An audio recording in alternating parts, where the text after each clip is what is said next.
everybody, to episode 7 of our podcast. You heard what I said. I'm JP. I got my brothers with me as usual, Latif and Dwight. What up? You. So we're going to start this one off. Oh, before we start it off, I just got to continue to tell y'all to please like and subscribe and share with your friends because we need this thing to grow, and you are our village. So we're going to talk about something that just happened last night, a couple of fights. But one in particular, I didn't get to see the fights, the Roy Jones and Mike Tyson. Slacker, man.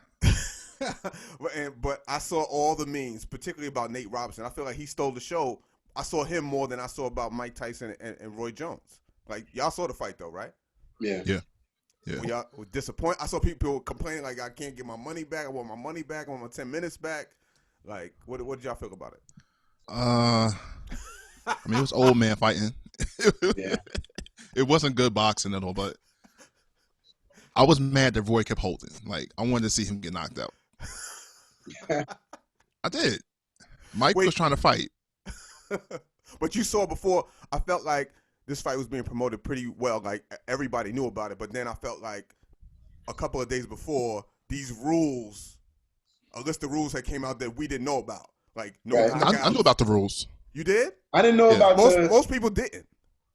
Yeah, I didn't know about the rules till late. I knew that they were talking about it was going to be some rules, but the stuff that they were talking about, I was like, how you going to tell two killers that, you can't throw knockouts? And then I'm looking at the fight. I'm like, if you notice, and John, I know you didn't see it, but Teeth, if you notice, Mike Tyson, he might have swung at Roy Jones' face 3 or 4 times.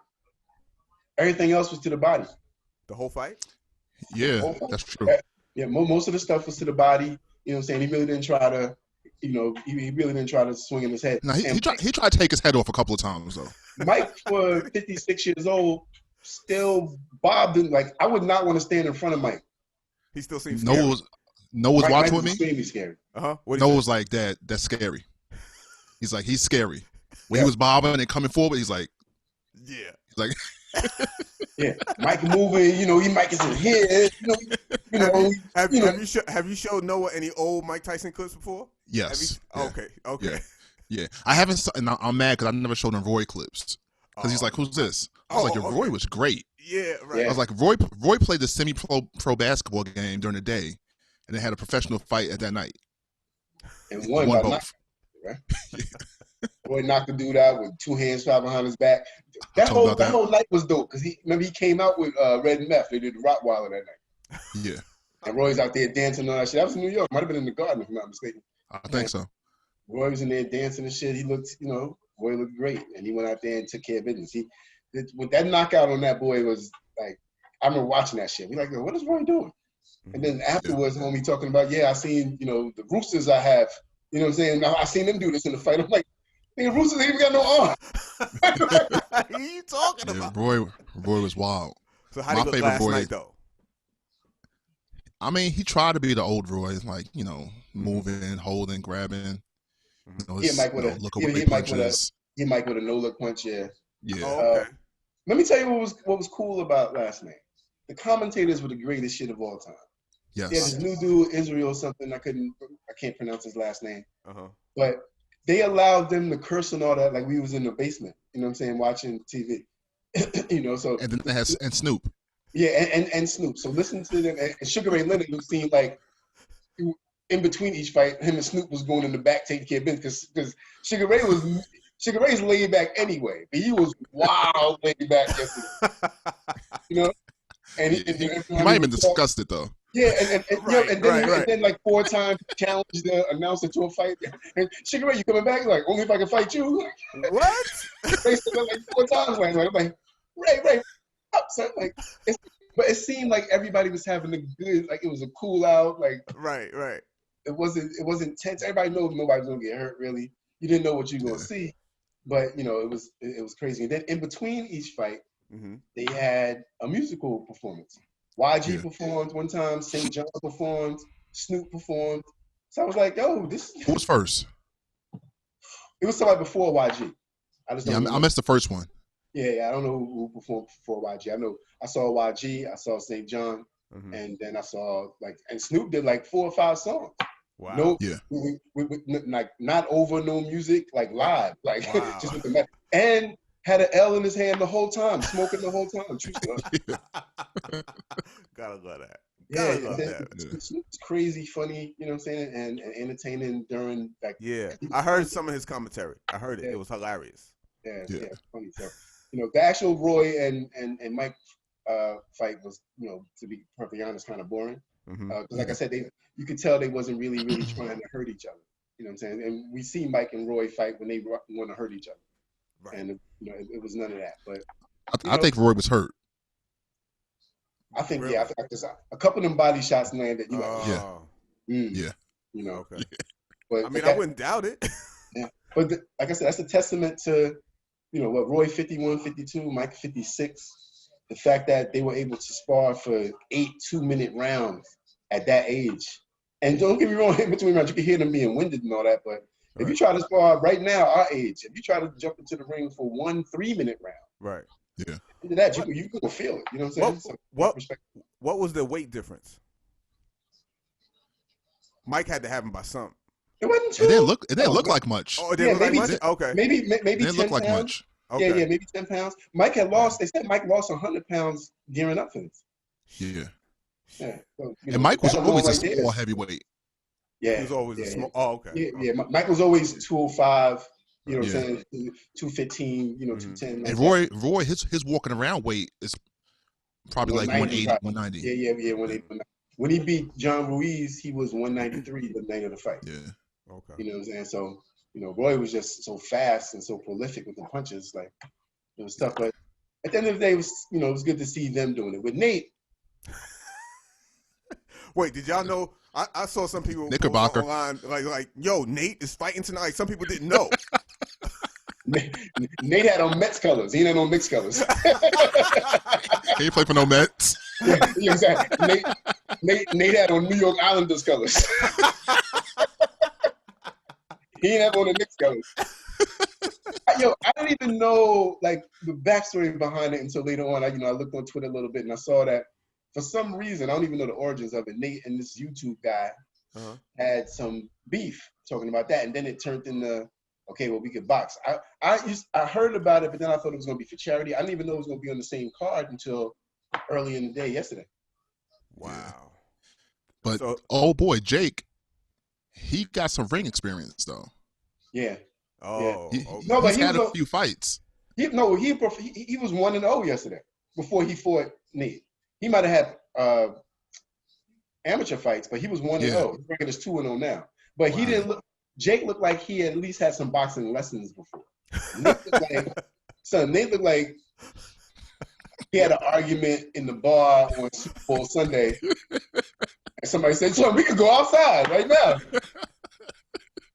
And it looked like Nate was the one who had more of the drinks. It's like a new Kevin Hart comedy movie where he's not supposed to be boxing or some shit like that. It looks like that because he does not look like he knows how to fight. Yeah. Nate got parked. Like somebody said, like, yo, it looked like nobody tried to teach him defense. I told him about that because he was just out there throwing wild punches, chin all out and all that. It's like, who teach you how to fight in the street? Yeah, like. I don't know. Protect yourself, man. Yeah, I'm glad he's okay because he did not look okay yesterday. Because he hit the face first with his ass up and then like slid further. You know what I'm saying? Stayed there. Yeah. And then somebody said, "How is his head facing this way, but his feet?"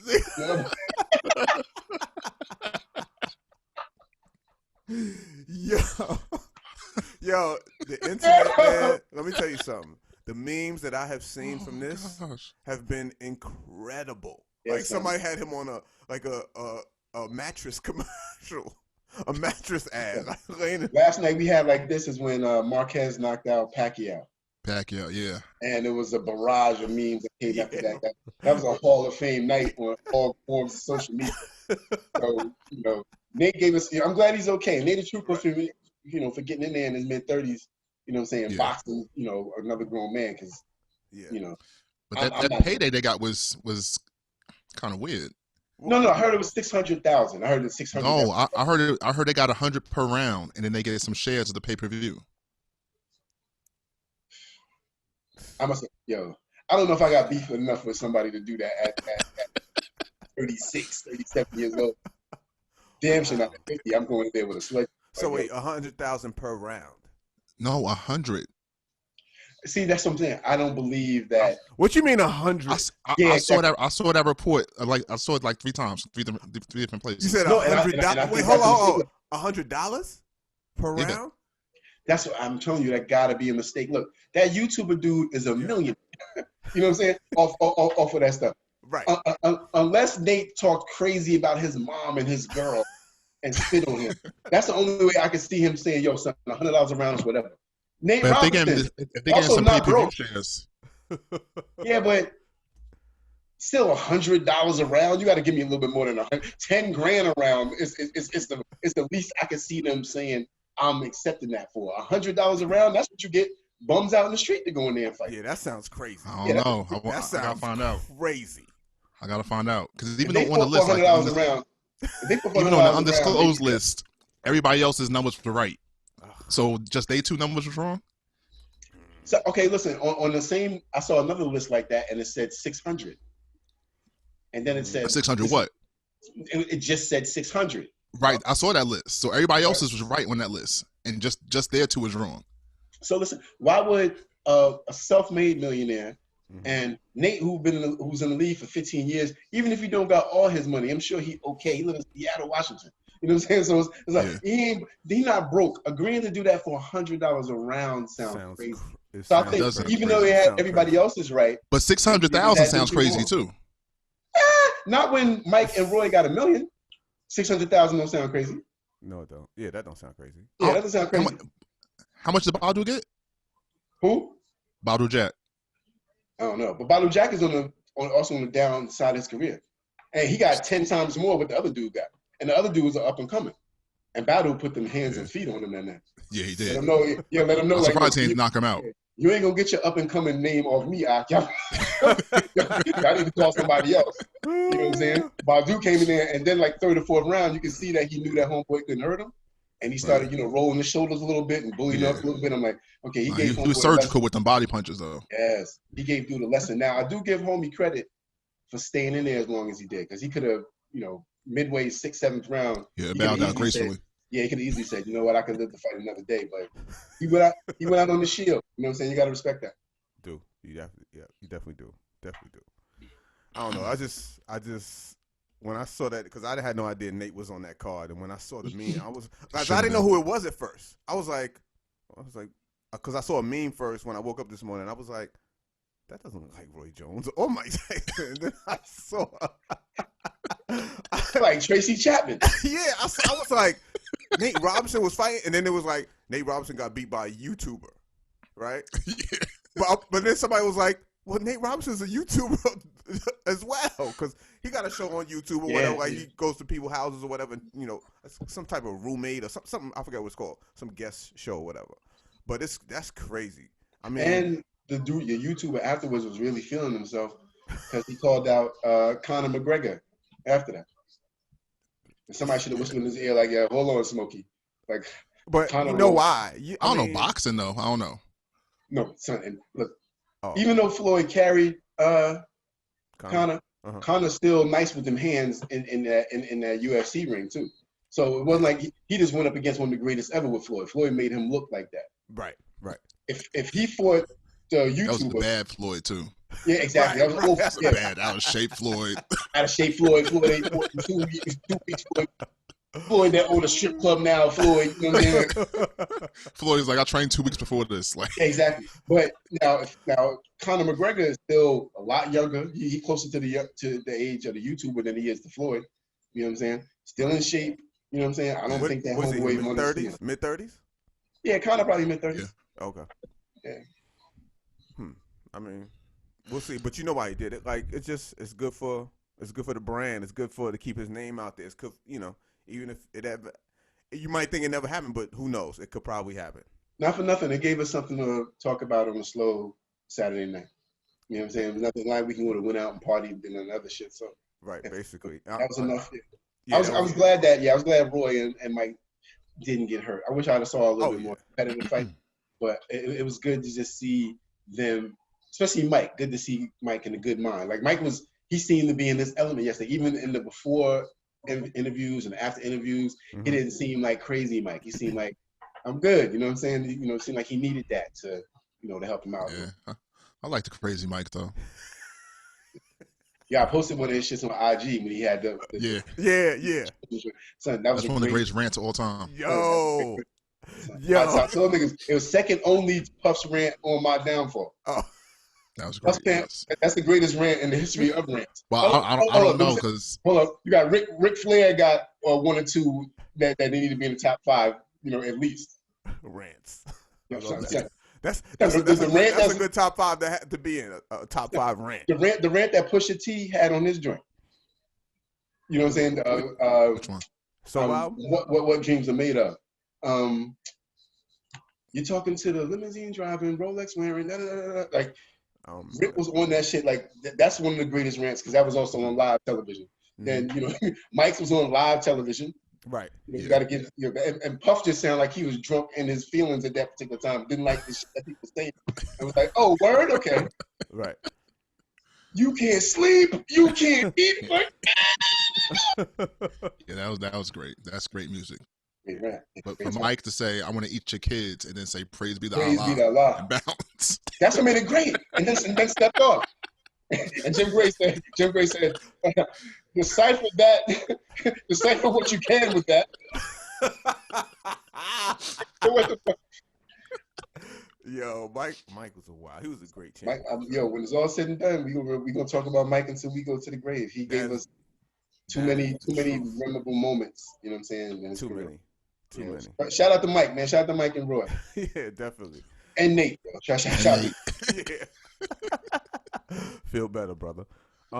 So another thing that happened this week, you know, the Grammy nominations came out, and particularly when I was looking at the list of the hip hop, the best rap album category, I was kind of surprised because usually, I mean, Grammys, you hold that with a grain of salt, you know, for those who value it that much, but I don't never really expect them to see it how I see it or how the culture sees it. So getting certain albums wrong is like it's par for the course. So, but with this list, and this list goes as such: D Smoke with Black Habits, Freddie Gibbs and The Alchemist with Alfredo, a written testimony by Jay Electronica / Jay-Z, but he's not listed on here.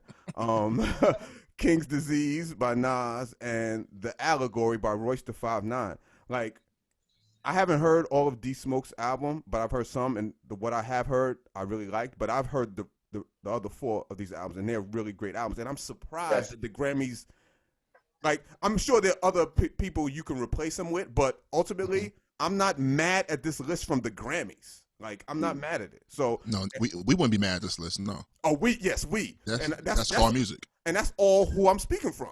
I'm not speaking for, like, you know, I speak for my generation, like, you know, but. And personally, before we get into it, I think Nas is going to win because he's never won. But I think it should go to Alfredo. I think it should go to Freddie Gibbs and Alchemist Alfredo. I think for me, personally, that's the album I played the most this year out of any other hip hop album is Alfredo. Me too. And it has great repel. I know a couple of us are surprised by Jay Electronica. We can speak about that, but I think Nas will probably win it. But this list overall, I'm not mad at. What y'all feel about it? I want Nas to win. You want it, right? Just because he's never won. It'd be nice for him to win. To be perfectly honest, I think somebody like D Smoke will win. I really do. I think that he's in the lane for the Grammy people of like maybe a Chance the Rapper, even though he's not, because we know he's not. But I think that they would compare him to somebody like that. I was shocked and happy that the Grammy committee was able to recognize Gibbs' album. You know what I mean? You know, the beats on there was crazy. The subject matter was, we all enjoy. Right. And he was just putting them words together. So, good. It was good to see him. Somebody rhyming like that. That's the kind of stuff I like to hear. Royce being on there is also, I guess, kind of surprising the same way that Gibbs is. Very much so.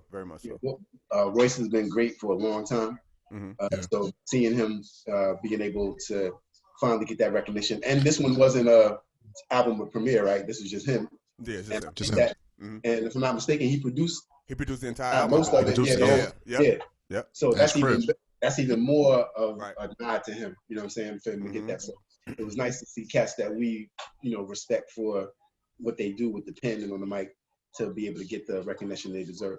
100%. Yeah, like I think these smokers getting put in position, based off the whole Netflix thing. Yeah. What was the name of that show? The rap game. Was that it? Or was that? This is the joint that T.I. and Cardi and Chance would judge it. Okay. See, look, I didn't even forgot about this. No, but he's super dope though. Right? Yeah, I've heard him. I've heard it. He got balls. And isn't his brother somebody nice too? Like a RBC? Sir. Yeah. Sir is nice on the last album was crazy, but And I always wonder why he wasn't on TDE. You know how things go. Yeah. But like you were saying, John, about the J-Elect. Yeah, the J-Elect joint was shock. Yeah, I mean, that's a duet album. Yeah, but tell me why you think D Smoke is being put into position though. I mean, for him to be on this list, I mean, his album's dope. Right, he's dope. But he's a new artist. Like Lil Baby had an album this year, I think. Baby had an album this year. Baby had an album. Right. Two bigger artists and both bigger artists, both bigger impacts. Right. And like if we was talking about like this was like physical sales, none of these albums in this list would have went platinum. Right. The Baby would have went platinum. Lil Baby would have been platinum. So that seems more in line with the Grammys.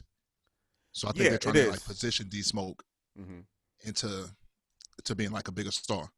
Because even though he's known and nice, he's not getting the recognition that I think he should. But I don't think he should be on the Grammy list though. With this album, you think he could? He could. Anybody else you feel like the J Electronica and Jay-Z joint, A Written Testimony, could probably been replaced too.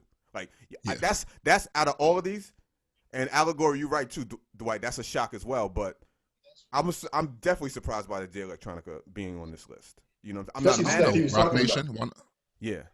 Especially the subject matter. Oh. You know what I'm saying? That Teeth went a little bit more political than me on it, but that may have something to do with it, you know what I'm saying, as well. But then again, how many other Rock Nation artists got any love this year when it came to that? I don't know what's other categories. As far as I don't know who else they have as far as rap. Yeah, I don't know. I stopped paying attention crazy to the Grammys, a few years ago, because there were times when I would watch it. Now I watch performances and stuff like that, and it's like I don't know, 80% of the people that's on it, So, but I hear the song and be like, oh, I haven't heard this shit in the commercial for the last 9 months. That's why this person got nominated. That's how I really, relate to it. But other than that, it's like a lot of this music I don't really get a chance to get to. And for years, the Grammys really doesn't seem like they got it, right when it came to that. And that's why, like John said, like it was good to see them this year actually look like they looked outside of what their regular net would be, and say, okay, yeah, this actually has some good, some good music on it this year. So real quick, let me get into a couple other categories in the hip hop section.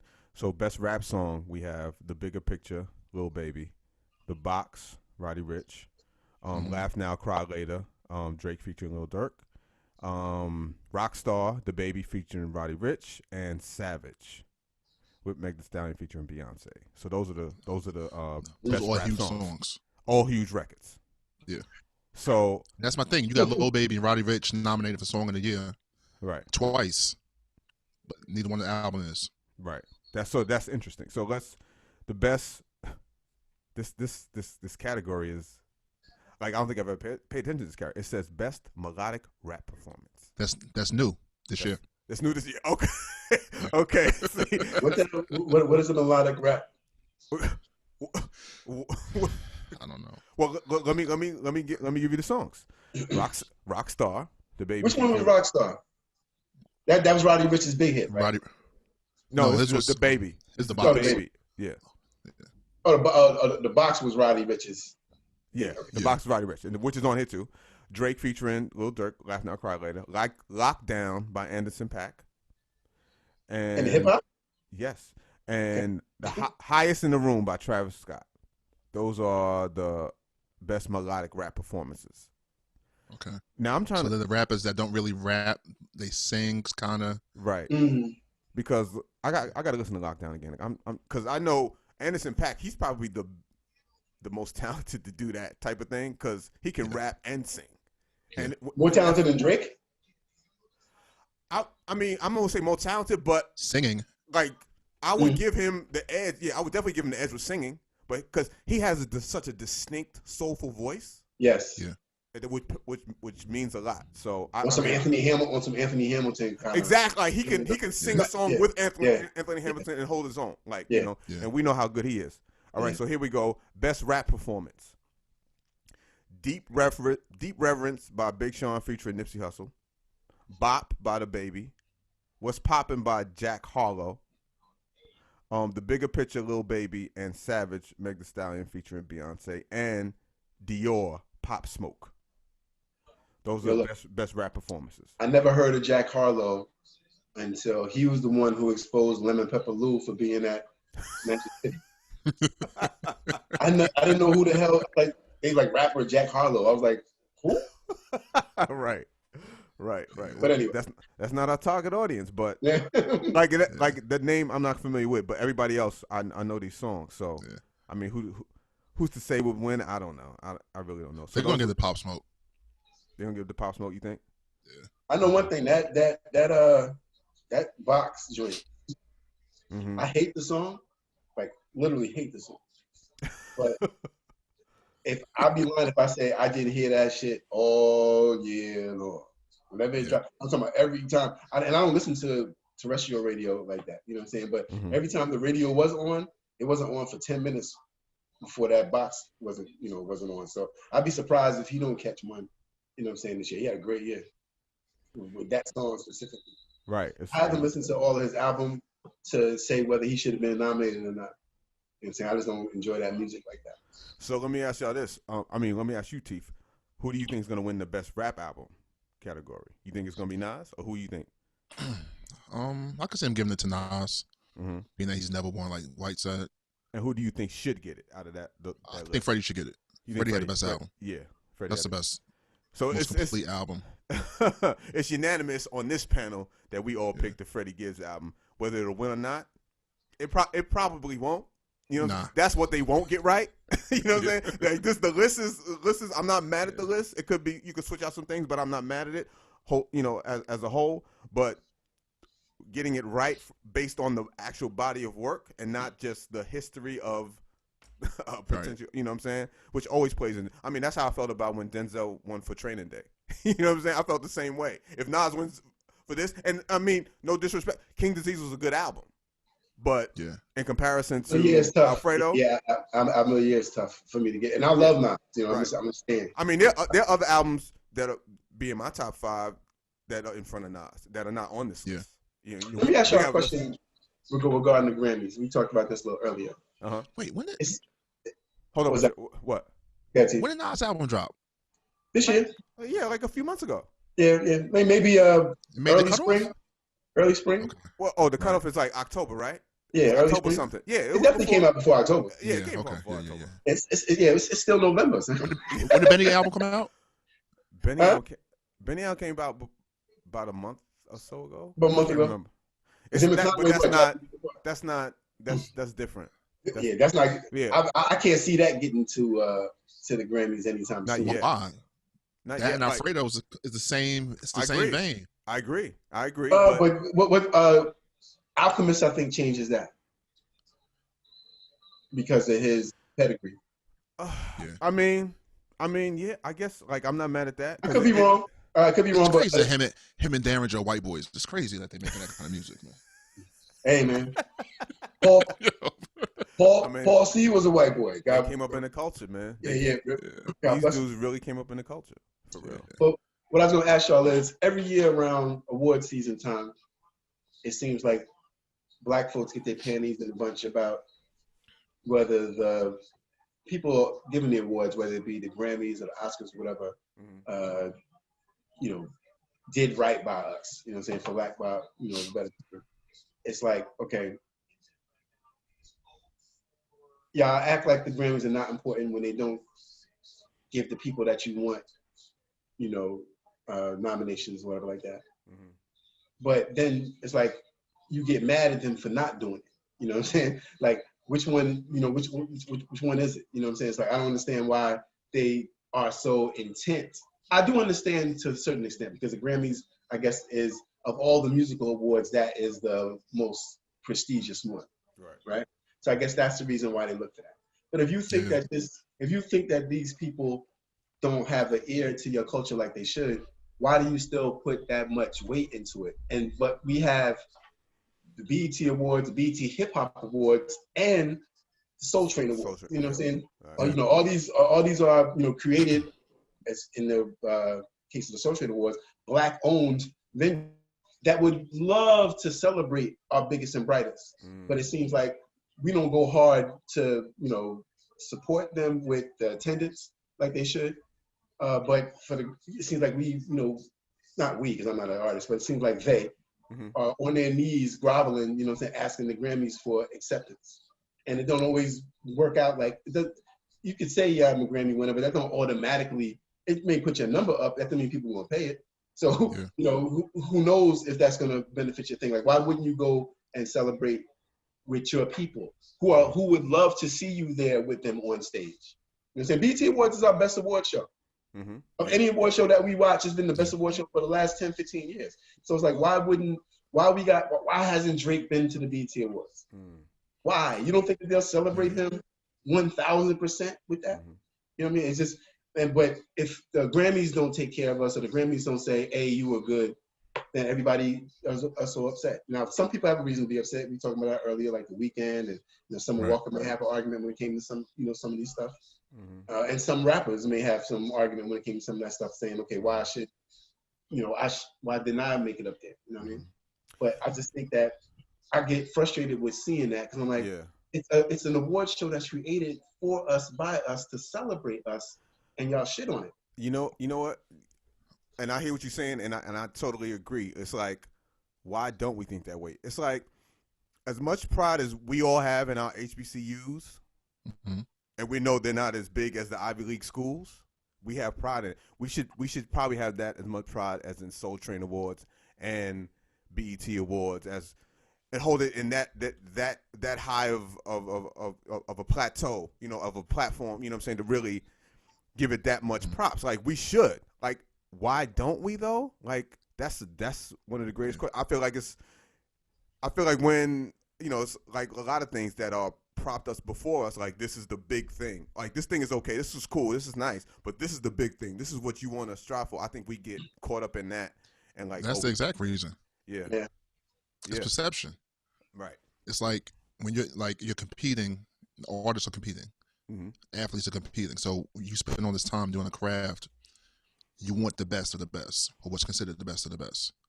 So the Grammys is considered the best award. As an artist, you want that. Right. But it's considered the best. It's been considered the best award for years by people that nobody know. Like, who are the people that are making the determinations on why these certain albums are nominated and win, and what are their qualifications? Right. You know what I'm saying? That started to change over the years, though. Yeah, like people. Yeah, because I see Ninth Wonder is involved with the right. But at the same token, the BET Awards been that. The BET Awards has gotten better. Right. It wasn't always that good. It's always been dope to me. Right, but I think we've always criticized it for their shortcomings, not just the award shows, but the channel as a whole. You know what I'm saying? Yeah. Like, sometimes we'll criticize. You know, we are our own worst critics. That comes with us personally, and that comes with us as a culture. You know what I'm saying? And then when it doesn't look as good as the shiny, bigger thing that we're trying to be, we kind of shit on, because it's not that. It has its flaws, but we're all flawed, so we really shouldn't do it. And that's a great point. Like, I feel like I'm guilty of it too. Like, I've criticized BET for plenty of shit that they've done, not to quote unquote perfection, and we shouldn't do that. You know? No, I think when it comes to some of their programming, the criticism is warranted. I think when it comes to all these award shows that are out right now, the MTV, you know, the VMAs, American Music Awards, the Grammys, and all that, for what we want to see, the BET Awards has been, for the better part of a decade, the best award show we have for all culture. Right. And hasn't been nobody else that's been close. Right. You know what I'm saying? And the only way it's going to get better is if the shining lights of our culture, or that culture when it comes to entertainment, support and attend these things. There should be no reason why, unless you're busy, that you don't attend the BET Awards. It is our shit. It's for us. That's what I'm saying. I mean, I've always, like I said, the BET Awards, there's no Grammy performance that I can remember that over the last 10, 15 years that I think has been better than what I've seen from the BET Awards over that same period of time. The BET Awards has been fire, son, over the last few years. Yeah. And not just 4 or 5 years. I'm talking about 10 years. And the stigma comes from people talking about the network. And people talking about they always show Baby Boy and shit like that. But when it comes time to celebrate us, the BET Awards, Black Girls Rock, you know what I'm saying? The BET Awards, BET does a great job with celebrating our people. And the only way we're going to get better is if our people keep on going. If anything, you tell them, yo, I can't schedule it around here. The BET Awards is around that time. It's the same time every year. It's in the summertime. There's not too many productions around that time anyway. You should be able to come to that shit. There's no reason why Drake, who has made tons of money and become a superstar, largely because of our culture, that he should not have been there.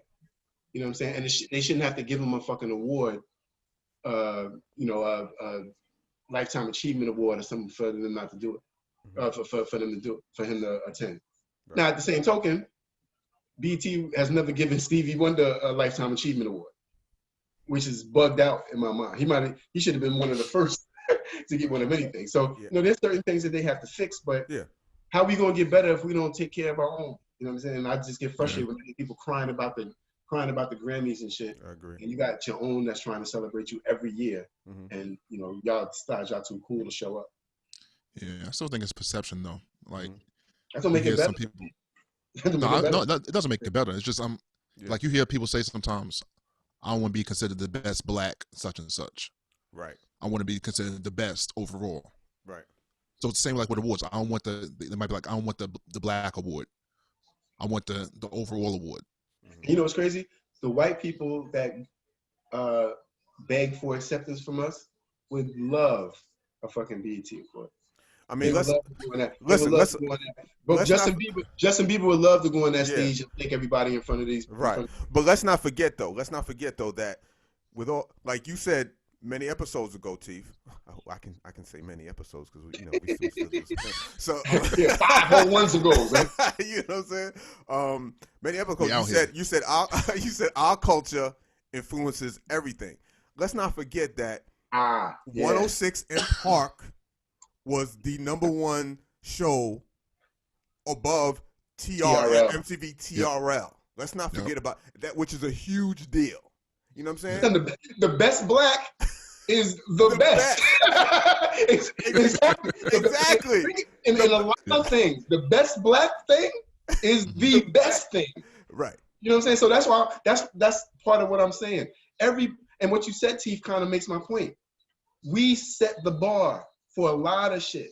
So getting an award from our culture is like getting an award from the cream of the crop. We have to look at it that way. Yeah. If we don't look at it that way, who else gonna look at it that way? We have to. I think it's going to start changing though. I think next year. I believe. Agree. I agree. Like I heard some of Walker's manager talking about some stuff. How, they're going to try and do something next year with Soul Train. Yeah, listen, and I feel like Soul Train was held in high regard at some point in my life, and it kind of fizzled. But you know who owns Soul Train now? Who? Magic Johnson. Okay. Magic Johnson owns the Soul Train Awards. Him and a couple other black people actually. Mm-hmm. They used to do an award show every year in Vegas. Mm-hmm. They Tone did a couple things, and then Malik worked on the Soul Train thing a couple times. But it's like they gotta bend over backwards to get the A and B list celebrities to come. Right. And it's like, yo, we gonna fly y'all here. We gonna get y'all glam and all that stuff. Why we gotta pay $10,000 for glam and you told the Grammys $2,500? You know what I'm saying? It's like, why you gotta stick our people up for that? You know what I'm saying? And they trying to celebrate you. Mm-hmm. You come to the Grammys, you don't even know if y'all gonna win. Right. And you might lose to somebody that nobody heard of. You know what I'm saying? So it's like, it just seems like you hustling backwards to not support your own when they're trying to celebrate you. You know what I'm saying? It's like, I can see if they like, yo, just come, it's whatever. We might get, you already know we giving it to Drake, so just come. Like, no, they're not saying that. You know what I'm saying? They're like, yo, we want y'all to come. You know what I'm saying? They're going to treat y'all like royalty when you come. You don't think that the BET Awards will treat Jay and Beyonce like royalties? Whatever they ask for, they'll give them. Right. You know what I'm saying? So it's like, I hope, like you said, John, that, and Latif, that moving forward, we're going to see a little bit more of that engagement between the A-listers and the, the stuff that people are creating. Because at the end of the day, a lot of citizens will be like, look, man, we don't give a damn if they celebrate y'all or not. But if our people are trying to do that, and our people want to, son, you know how ill social media will be the next day talking about Jay-Z's performance on the BET Awards? Of course. Yeah. We know that. Beyonce's performance on the BET Awards, like, that's what they need to give us and their fans, because we earned that. And not for nothing, we bought that. Yeah. I mean, listen, at the end of the day, if y'all ain't learned nothing from this conversation right here, it's just support your own. Like, we talking about supporting black businesses. And support what's already out there that's, celebrating us and our artists. Like, just continue to support it. Like, it's important that we do, because it's going to keep going on, and the more views they have, the more people like us supporting BET and Soul Train Awards, the better they'll do. Keep the support up, and the better they'll do, because they want to celebrate us in the best way possible and have us to continue to watch it. So we just got to keep supporting it, man. You know what I'm saying? And as you can tell from this conversation, we are music dudes. We love music. Like, we'll get heated. We can agree on a bunch of shit, and we can argue on a bunch of shit. So, as we do on our private text messages, we go back and forth about a bunch of shit. And a few days ago, I hit our group text like, yo, do y'all feel that, has Beyonce reached the point where she is at the level that we regard Michael Jackson as? Has she surpassed him? Is she at that level? Or is she not there yet? Because, like, when I think about, like, a Chris Brown or Usher, I feel like they were close, but they didn't get to Mike's level. They're not close. Yeah, but I feel, you're right. Okay, they're not close. But I feel like, put it like this.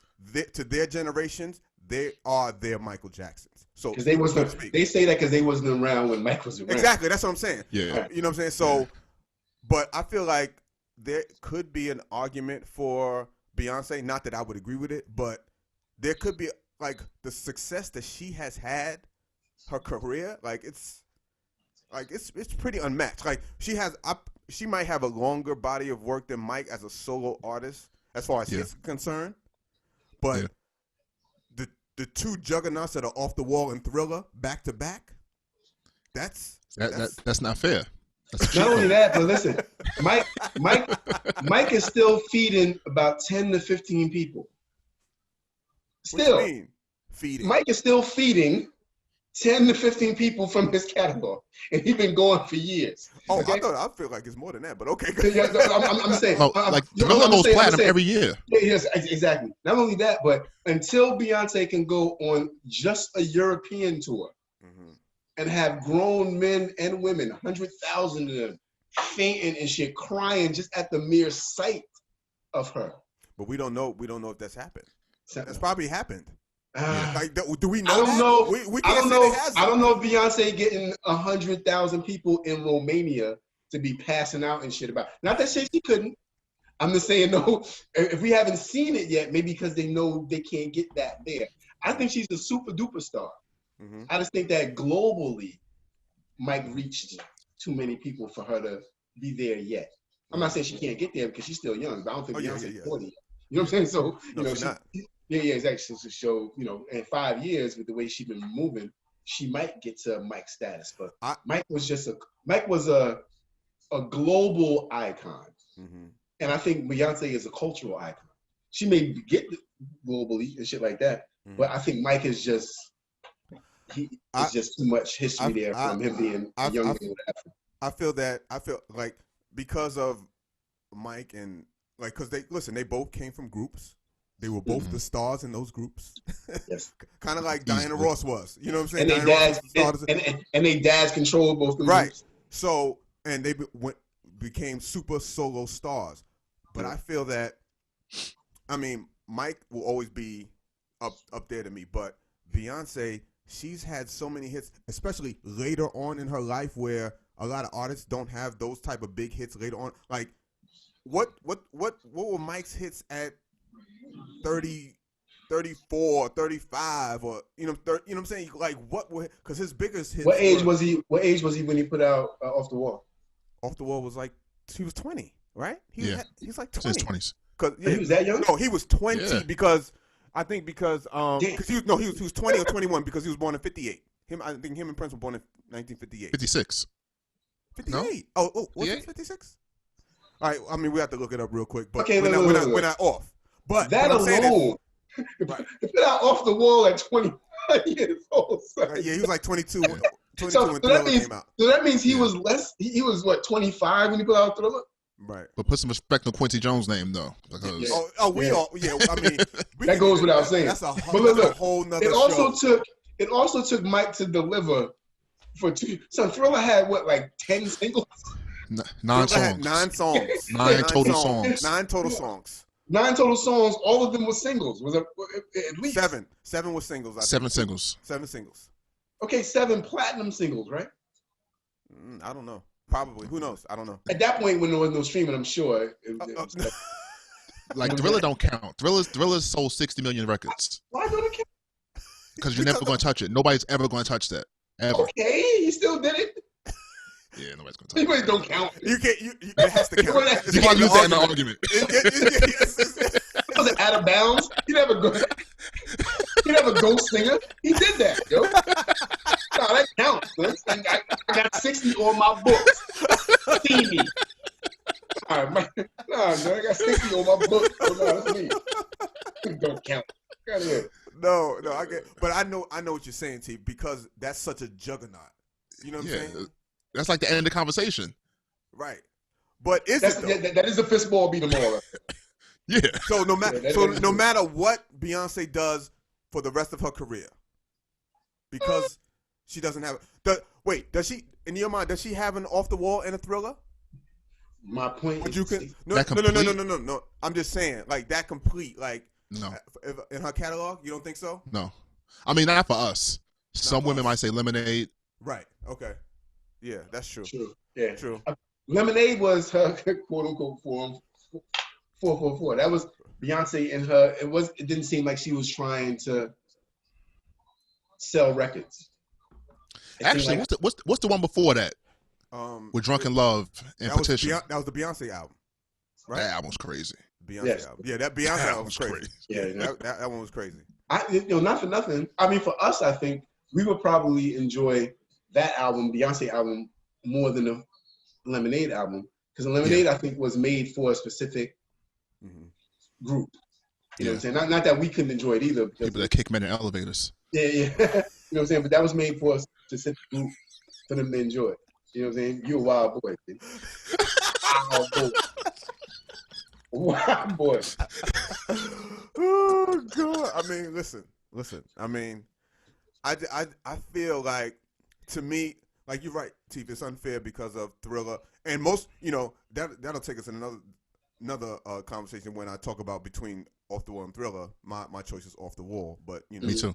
Yeah, so I'm thinking a lot of people feel about that, but so she might have a Thriller or Off the Wall in her catalog, but not both. Would you say that? That's a good, that's a good. As far as music, yes. As far as sales, no. All right. But we don't talk about sales here. It's a different time now. You know what I'm saying? I think. But it wasn't different when she put those albums out. Right. Lemonade, yeah. Wait. That was the heat. That was streaming era. Yeah. That was different. You know what I'm saying? Than when you ain't had no choice but to get Mike through the tape. I mean, if you compare her first album to Mike's first album. Mike's first solo. I mean, I love, like, Beyonce's first solo album is probably in my. It's probably in my top 3. That first solo album was great. Her first solo album was great.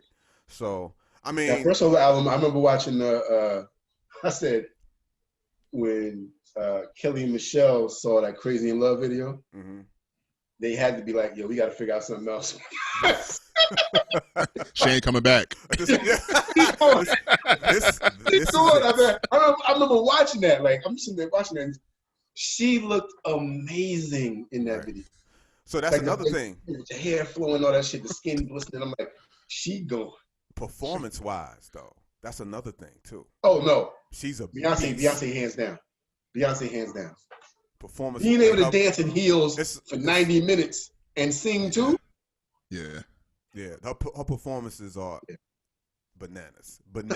It's women that can't walk from my living room to my bathroom in heels. Shorty, I saw a video of Beyonce when she was coming down some steps dancing. She fell down like 5 or 6 steps. Got up, got right back in rhythm with her backup dancers, and kept the show going. And then laughed about it later on, talking to the crowd. Yeah, I didn't. She's a great performer. Look, I look. You know, every time Beyonce, when she used to tour, you know, she been like, the hell with it lately. But when she used to tour, I can't say I played myself, but I paid the $3.95 per ticket for me and somebody to go. You know what I'm saying? I was not disappointed. I saw her and Jay in concert. Yeah. She gave everything. You know what I'm saying? She gave everything. And like I said, heels, costume changes, live singing, 90 minutes. You know what I'm saying? I'm like, you know what? It was worth it. You know what I'm saying? Even if you don't like her music, if you think she can't sing, if you think, like, you have to respect what she has become. Like, it's if you can't respect that, like, I don't know. Like, you're just a hater. Like, I understand you not liking her music. I understand thinking, like, oh, she can't really sing, whatever. But who said she can't sing? There people don't think she can sing, like, compared to a lot of people that think Beyonce can't sing. Other singers. Anyway, not say can't sing, but she don't have that song like Mary Got My Life. You know what I'm saying? That song when you can feel. Can't. No, say, speak your mind, brother. Nah, man. No, speak your mind. Speak your mind, brother. Oh, man. I love Mary. Okay. I love Mary. My Life is one of my favorite albums of all time. Yo, shout out to my boy JR because he's about to be pissed right now. He's Mary's #1 fan. Go ahead. All right. My Life is one of my favorite albums of all time, especially the second half. Right. Mary couldn't sing. I beg you. She could not. She was not a singer. She's not a singer. She wasn't singing in the song "My Life." The song "My Life." She's not a stand at the back of the stage, mic here, and belt that thing out. She's not one of those, man. If she's not that, Beyonce's surely not that. I always thought that Faith look. I always thought that Faith could sing better than Mary. I thought Mary was better overall. Me too. But I think if you shift them and put mic to mic and like, yo, give me something, I think Faith will. Yeah, I would pick Faith over Mary. Faith can sing better than Mary. Yeah. Faith can sing. I don't think Beyonce sings better than Mary. But listen, not better than. Listen, she don't sing better than Mary.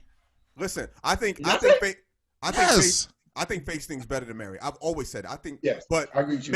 There's something about Mary that when she sings, you can feel her soul. It's not always pitch perfect. It's not pitch right, and it's not. She's not. It's about feeling. Right. That's why 100%. I love her music. That's why I love her music. 100%. But she's not a great singer. And you would say that Beyonce's a better singer than Mary. Beyonce is a better singer than Mary. She doesn't have the soul Mary has. She's a better singer. Listen to that. What's the song she had in that Cadillac Records? The Atlas song, you mean? Atlas? The Etta James, she redid the Atlas. Yeah. Atlas and the one when she was leaving. Oh, I don't remember. She killed that shit. Mary, I love My Life. I love Mary. She's not a great singer. I would say this. I don't think Mary was a great singer her first few albums. Maybe the first 1 or 2. I think No, but I think also, but that was young Mary partying, smoking, drinking Mary. I think as she got older and she got better, you hear the growth in Mary's voice. I think that Mary was a lot better technical singer later on in her career than she was early on in her career. Early on, she's gotten better. Yes. Yeah. It was almost like when you see an athlete and you say, "Oh, he just getting by on talent." You know what I'm saying? I think that was Mary. It was like, okay, Mary can sing, but Mary has really honed her craft. Right. And I think she did that. Yeah, exactly. And I think she did that later on in the career. I still think My Life, that's one of my favorite Mary songs. I think, and if you hear that, that was like it's a joke, and it's messed up that people joke about this, but they say Mary's a better singer and she puts out better projects when she's going through some shit. You know what I'm saying? It's true. That My Life album was her breakup with KD, if I'm not mistaken. Right. And that shit was a masterpiece. And I think that particular song, you hear that all that shit she got going on, coming out in her voice, and I think it makes her singing better. By the way, it's the same with rappers. Today's the 26th anniversary of My Life, actually. Yeah. Say word. Somebody might be a more lyrical rapper than Conway or Benny. Yeah. But they don't have that soul, they don't have that feeling. That feeling, yeah. I feel that about rappers that are not lyrically that nice, but it's something about them that why I keep listening to them. You know what I'm saying? Even like West Side Gun, something like that. Like, he's not as nice as Benny, either one, but it's something about him, like the voice, and they have other things working for them that makes them appealing. Right. I think West Side is like Ghost. Ghost is not the most lyrical dude if you he's more like what we think about that. But his swag and the way he say the words, the created slang that he say, and the fact that he believes that what I just said is the flyest shit y'all ever heard. And if y'all ain't caught it, y'all just late. And and Ghost been like that his whole career. Yeah. So it makes us wonder, like, hold up, maybe we need to pay attention a little bit more. And then you appreciate Ghost for being Ghost. You can't really compare Ghost. Just like West Side. I think West Side is a different type of dude. You can't compare him to any rapper. He's not a rapper. Yeah, exactly. It's what he brings. It's what he brings to it. The voice, swag, charisma. It's a lot. Exactly. Charisma. Exactly. It's a lot. The fly talk. It's like, okay, I need that. I'll look to your brothers if I need the other shit. You know what I'm saying? Yeah, I get you on that. Yeah, I mean, it's. I feel like, and by the way, Ghost is working on Supreme Clientele too. Just so y'all know. Really? Yeah. Mm-hmm. It all depends on who the. Yeah, exactly. I'm of the opinion. I love the RZA's beats. I know he's an acquired taste for some people, but I think when it comes to certain Wu cats, that RZA works better with them. I think that's true for Raekwon, and I think that's true for Ghost. I think with them, I think that they just work because the way their minds work. So in that abstract way, I think that they work better together. You know what? And it's not just that they work. It's the time too. The timing, the time when they worked, because you can bring the same people back, and the time is different. They've been through different things, so the energy might not be how it was. That plays a part. But they still rhyme the same. That's also the thing. True. Yeah. So when you hear them on different stuff, it's like it's not going to sound as good. Mm-hmm. I get. They've never really changed up. I mean, Ray is nice, but he's never really changed. Yeah, Ghost is probably my favorite MC out of the week, just because he's just so colorful with his shit. You know what I'm saying? Ray's my favorite. Ghost definitely second. Ghost is. A close second at that. I think those are the type of cats that you got to be in you got to be kind of in a mood to hear. Mm-hmm. You know what I'm saying? It's like yo, I'm ready for some grimy shit tonight. Like I don't want to. Honestly, I can say that Meth is probably better than them now, to me. Because I've heard Meth spit on some shit over the past 10 years on different people's shit. And I'm like, yo, this nigga has really stepped his game up. You know what I'm saying? Like, but you enjoy Ray and Ghost album. Oh, yeah, 100%. Yeah. I mean, I think technically Meth is better, yeah. Ghost has been the best Wu member. He's been the most consistent. He's had the best albums. And he has the best albums. Like, he's never really stopped putting out albums. Not really. Like, he's never stopped. You know what I'm saying? Like, he continues to do it. And I respect, yo, Yolanda's house? Nigga. Yo. Yo, son. Yolanda, it's him, Ray, and Meth on that shit. Nigga, that's one of my favorites. Yeah. You got a joint called the Barrel Brothers with Beanie Siegel. Oh, okay. That's crazy. You know what I'm saying? Like, another thing, Ghost, I always love, Ghost will have an old doo-wop song. Don't even drop the lyrics out. Ghost is such and rhyme over it. You know what I'm saying? For like 4 minutes. Yo, remember when he had that little skirmish with Action Bronson? I was just about to say that. That's one of the best beef videos of all time. Yes. That was a rant. Wasn't that a rant? 5 easily. That's like a rant. Isn't that a rant? He was talking too calm to be a rant. Yeah. No, but that's what made it a rant, because it was Ghost rant. Wait, what was playing? What was playing in the Blue Mat? What was playing? Blue Mat? Yeah, it was some Blue some shit like that. It was some Blue Magic. Or the Stylistics or something playing in the back. It wasn't. I don't think it was Luther. Was it Luther? It was something. Yo, I think it was Luther. It was something crazy to be talking about beef over. Yeah. When it's Ghost, either of them could have been smooth for beef. Either of them could have been the right answer. The Stylistics, Luther, Blue Magic. Either of them could have been accepted by the judges. But that's right. It was some crooning going on. Right. And then he be talking about smacking fire out you while Luther's in the background talking about how much he love you and miss you. No, but you got to think about it. He's from that cloth, because back in the days, all the old gangsters, all they listened to was R. There was no hip hop then. Yeah. You know what I'm saying? They listened to that shit. So I mean, that's Cali, what it is. The same way. In Cali, it was like they used to get into them old school cars. Yeah. They didn't play no gangster. They didn't play no rap. It was like, yo, I'm listening to some Harold Melvin. Main ingredients. Yeah. some Lakeside. The Silvers, the best of the Silvers. Right. Yo, throw them platters on. Throw the platters on. Yeah, the platters. Yo. So many groups, man, from back Manhattans. Yo, I love the Manhattans, man. Yeah, Joe Albright. Magic you got, man. What?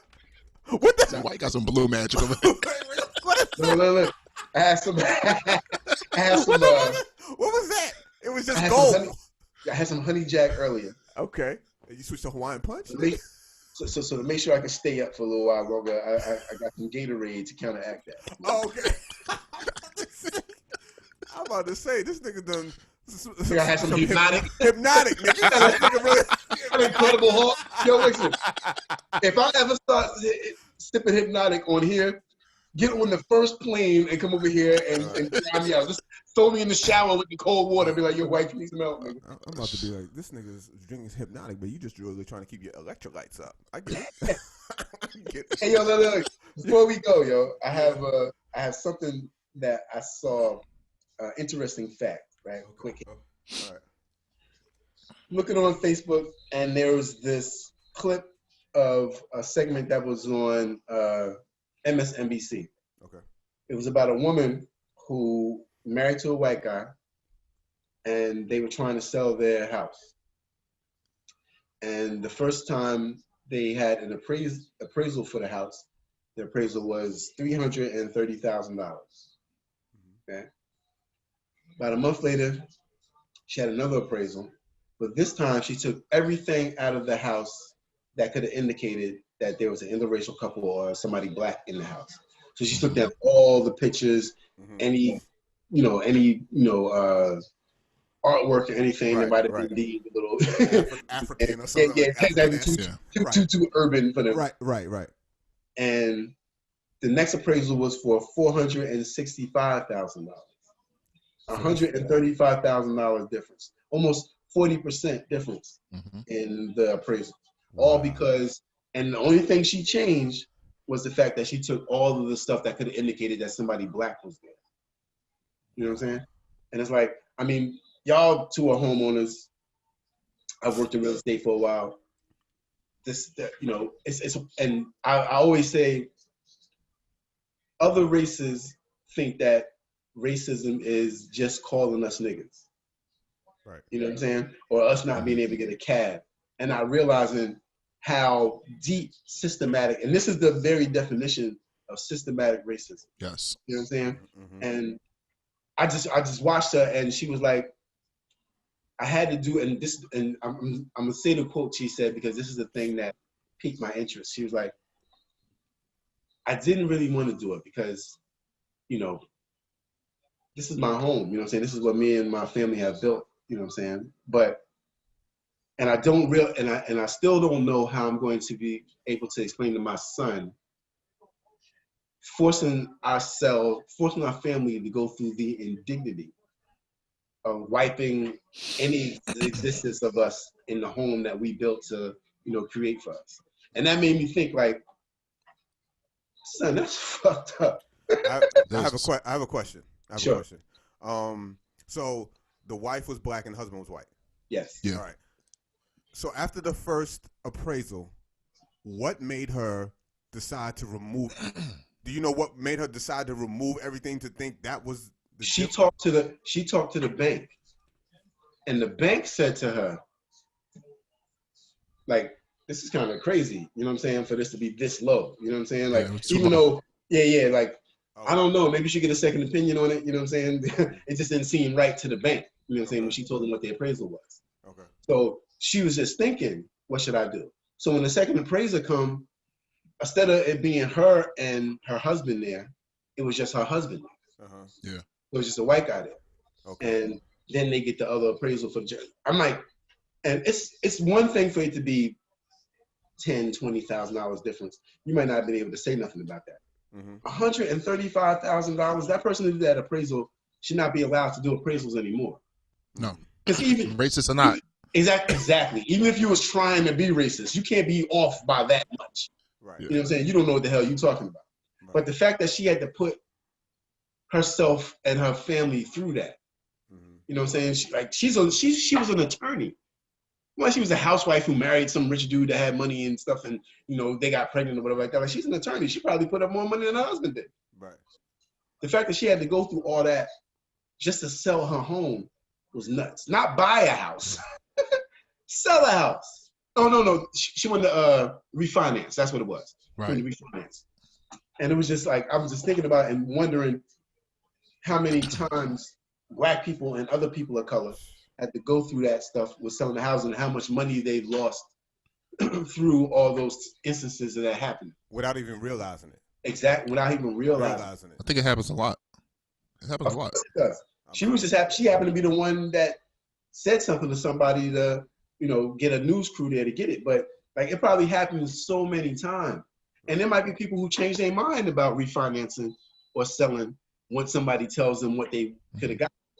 Right. You know what I mean? So just imagine all the shit that they had to go through.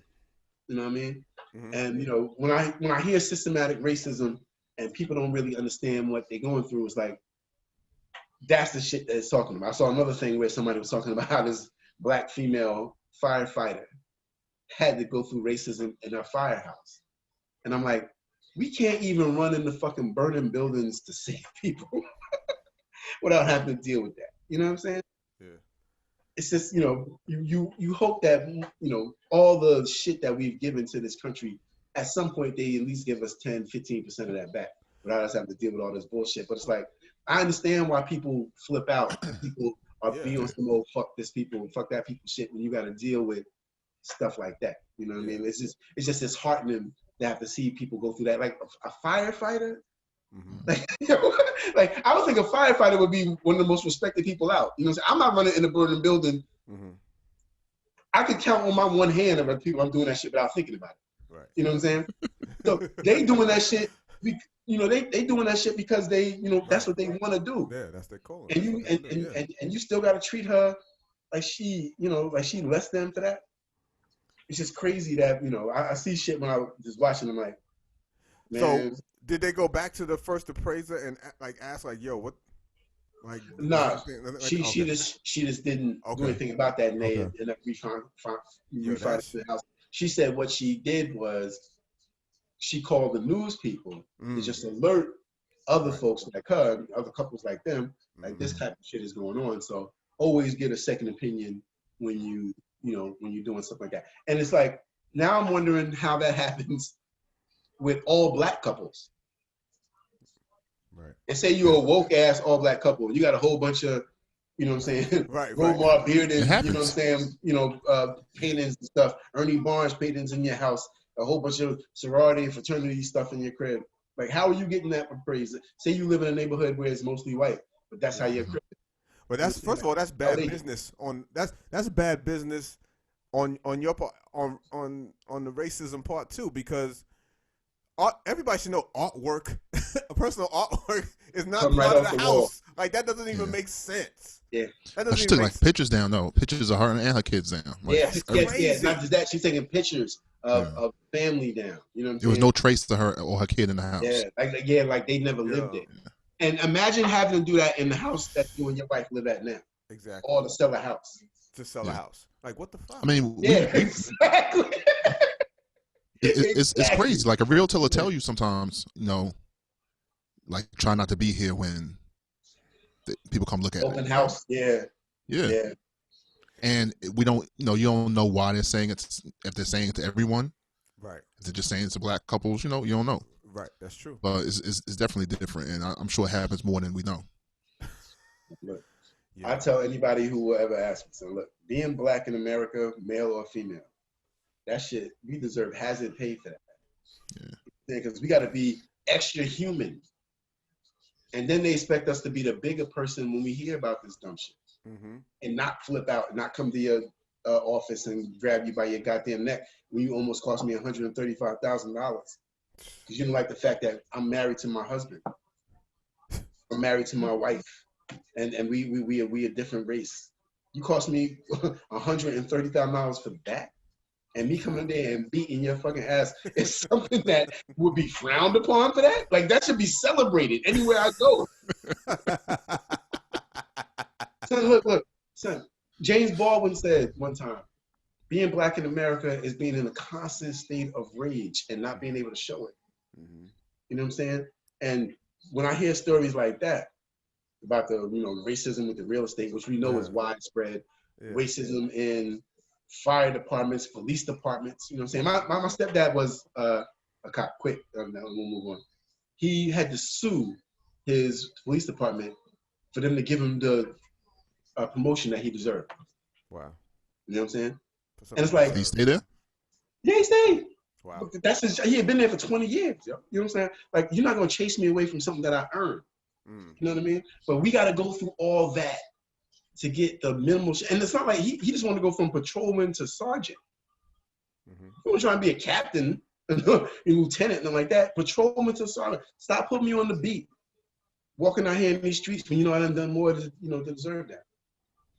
So it's almost like we got to be extra human just to exist out here.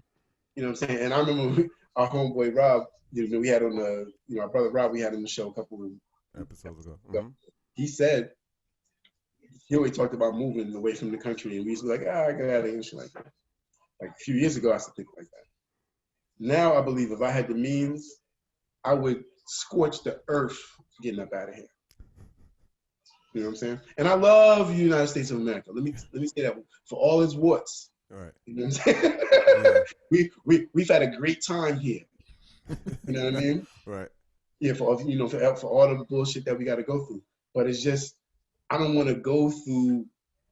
We shouldn't have to tell our sons the shit that we should tell them, because not every man is having to tell his son that shit. Right. And that part is just makes me say, hey, let's see what else is out there when they come. You know what I'm saying?